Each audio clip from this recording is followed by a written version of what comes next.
Well, as you recall earlier today, I did a review of Spider-Man 3, which celebrated its 15th anniversary. Now we've got another superhero flick that that actually in a way has an anniversary today on May 4th, and that's Marvel's The Avengers. Here's my re-review of this monster hit in the first installment of the MCU. Big D's Entertainment Rankings and Reviews. So greetings my fellow YouTubers and welcome to Big D's Entertainment Rankings and Reviews. My name's Doyle, better known to as the Big D, and this time around I bring to you a re-review of the 2012 superhero flick Marvel's The Avengers, or simply The Avengers.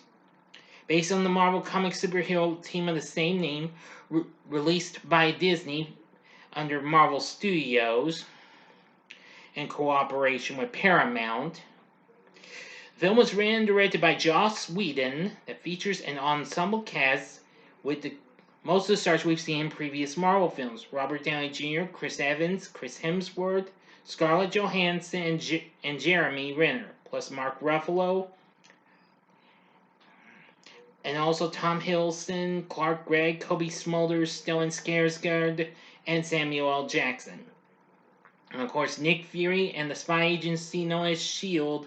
recruits Tony Stark, Steve Rogers, Bruce Banner, Thor, Natasha Romanoff, and Clint Barton to form a team capable of stopping Thor's brother Loki from subjugating Earth. Excuse me, everyone. Anyway, yeah, after having successful attempts with the first two Iron Mans, and along with the Incredible Hulk, Thor, and Captain America the First Avenger, this would be the last film to be released in Phase 1 of the MCU. Released this day, May 4th, 2012, hence its 10th anniversary. So let's get started with the story. The Asgardian Loki encounters the Other, the leader of an extraterrestrial race known as the Chitauri. In exchange for retrieving the Tesseract, a powerful energy source of unknown potential, the Other promises Loki an army with which he can subjugate Earth. Nick Fury, director of the espionage agency S.H.I.E.L.D., arrives at a remote research facility where physicist Dr. Eric Selvig is leading a team experimenting on the Tesseract. The Tesseract suddenly activates and opens a wormhole, allowing Loki to reach Earth. Loki steals the Tesseract and uses his scepter to enslave Selvig and other agents, including Clint Barton, to aid him. In response, Fury reactivates the Avengers Initiative. Agent Natasha Romanoff heads to Kolkata to recruit Dr. Bruce Banner to trace the Tesseract through its gamma radiation emissions. Fury approaches Steve Rogers to retrieve the Tesseract, and Agent Phil Coulson visits Tony Stark to have him check Selvig's research. Loki is in Stuttgart, where Barton steals the iridium needed to stabilize the Tesseract's power, leading to a confrontation with Rogers, Stark, and Romanoff that ends with Loki's surrender. While Loki gets escorted to S.H.I.E.L.D., his adoptive brother Thor arrives and frees him, hoping to convince him to abandon his plan and return to Asgard. Stark and Rogers intervene, and Loki is taken to S.H.I.E.L.D.'s flying aircraft carrier, the Helicarrier, where he is imprisoned.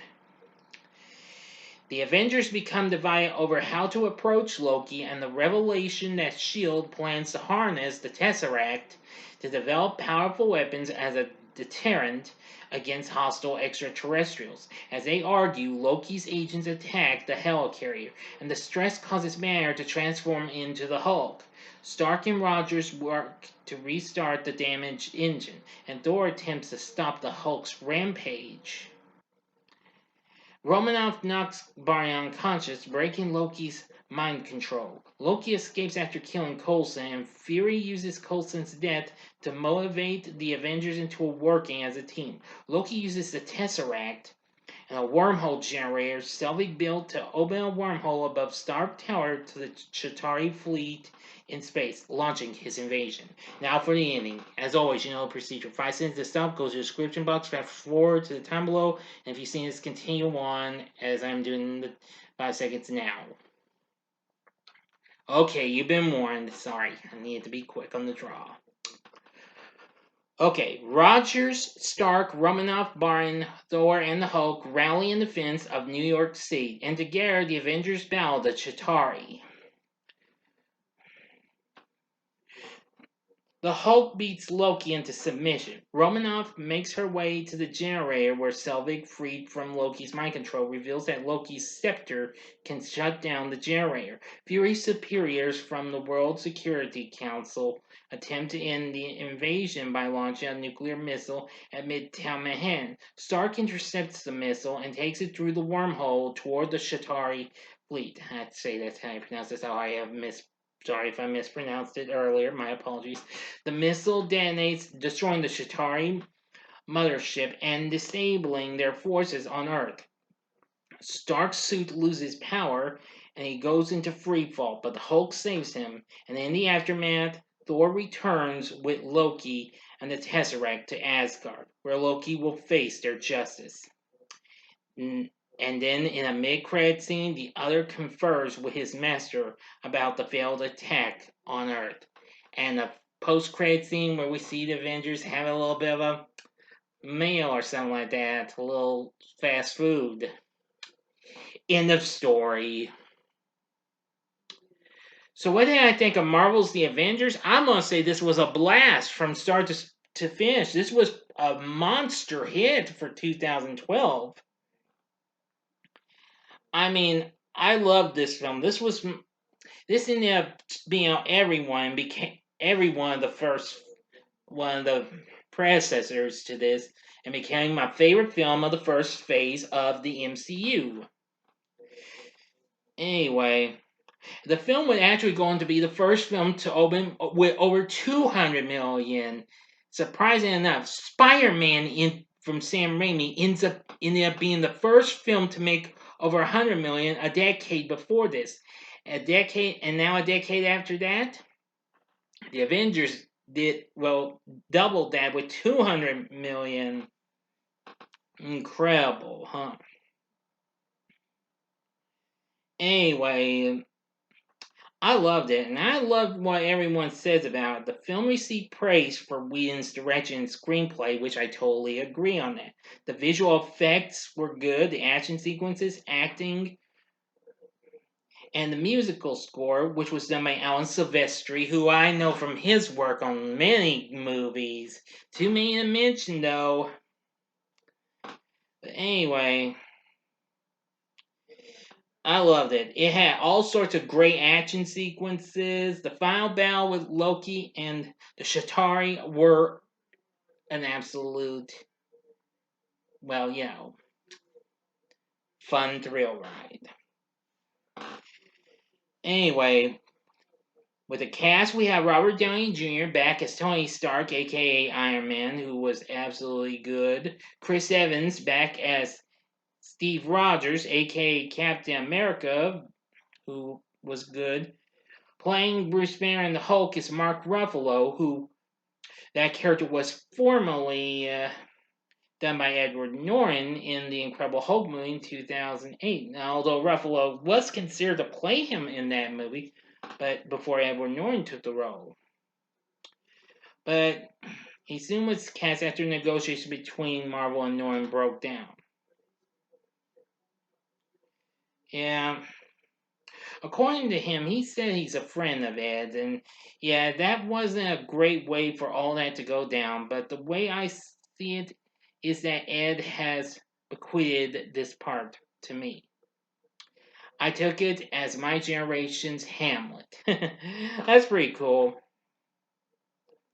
Once again, playing Thor is Chris Hemsworth. Now, of course, Hemsworth recently worked with Joss Whedon on The Cabin in the Woods, which came out the previous year, which, of course, was the same year Thor came out. That was really cool. Playing Natasha Romanoff, aka the Black Widow, is Scarlett Johansson, who, of course, was introduced in Iron Man 2. Playing Clint Barton in Hawkeye, aka Hawkeye, is Jeremy Renner, who was absolutely good. Tom Hiddleston returns as Loki, who was absolutely great Clark Gregg as Phil Coulson, great. Kobe Smulders as Maria Hill, both of which are agents of S.H.I.E.L.D. Yes, they were good. Stellan Skarsgård returns from Thor as Eric Selvig, good. And Samuel L. Jackson as Nick Fury, I must say, that was incredible too. Anyway, and there was also many other people to return as well. But anyway, yeah. Still, the cast is absolutely good. This film became such a monster hit. It went on to make $1.5 billion worldwide. It would also get numerous awards and nominations, including Academy Award and BAFTA nominations for achievements in visual effects. Anyway, the film became the third highest grossing film of all time when it came out, and was the highest grossing film of 2012. Yes. It was incredible. And it became the highest grossing film Disney distributed. But anyway, it had so much fun, action, everything. This movie had everything to offer for than almost any other superhero film, even the predecessors leading up to this.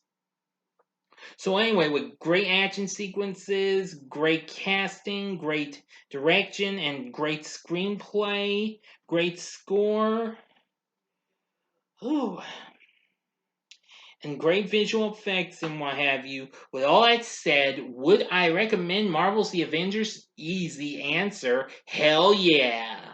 This is a film that you must see. Now, if you have seen Marvel's The Avengers, please let me know what your thoughts are in the comment section below.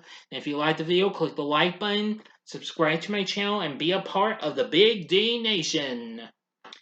And stay tuned for the next Wide World of Game Shows episode on blockbusters. And also later on, I will finally give you my slightly overdue April 2022 first time watches ranking, which I finally got fixed. I hope. And of course, you will get my re-review of Doctor Strange as well, leading up to the new Doctor Strange in the Multiverse of Madness coming up this weekend. Anyway, thanks for watching, and if you like this, consider checking out my reviews of these previous MCU flicks. In the upper left-hand corner is my review of Black Widow. The upper right-hand corner is my review of Shang-Chi and the Legend of the Ten Rings. Or go to the bottom left-hand corner and see the previous monster hit of the MCU, Spider-Man No Way Home. And of course, all those were from last year. And the bottom right-hand corner is the button you can click to subscribe. If you like rankings and reviews on movies, TV, music, video games, etc., then I'm your guy. Thank you for watching, and until next time, I'm the Big D saying, see ya and Excelsior! Bye now.